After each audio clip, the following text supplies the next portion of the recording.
দাদা এপি ব্লগের এইবার যে পুজো বিন্দু সেই ব্যাপারে তুমি যদি বলো। এই মুহূর্তে আমরা তো থিমটাকে পাবলিশ করতে চাইছি না সেইভাবে। তবে থিম রিলেটেডই একটা শব্দ বিন্দু, এটা আমরা আগস্ট মাসে পাবলিশ করব সম্পূর্ণ পুরোপুরি ব্যাপারটা। এই বিন্দু ব্যাপারটা পরে গিয়ে কন্টিনিউশন হবে। তো আমার যেই ধরনের ঘরানা আমি ধরনের কাজ করে থাকি সেটাকেই নতুনভাবে নতুন রূপে এবার এফডি।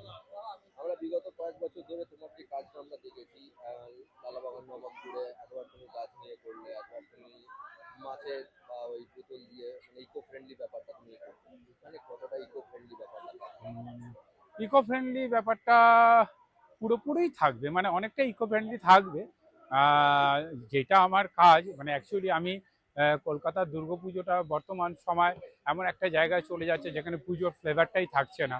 হ্যাঁ, অন্য আমি কিন্তু তার এগেনস্টে, মানে আমি চাই কলকাতার দুর্গাপুজো তার পুজোর মধ্যেই থাকুক।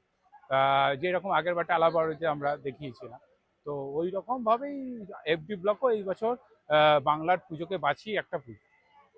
অসংখ্য ধন্যবাদ দাদা। পুজো উপলক্ষে দর্শকদের জন্য যদি একটা শুভেচ্ছা। প্রত্যেককেই পুজো ক্লিক্সের প্রত্যেক দর্শনার্থীদের আমার দুর্গাপূজার আগাম শুভেচ্ছা রইলো।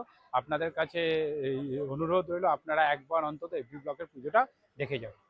অসংখ্য ধন্যবাদ দাদা।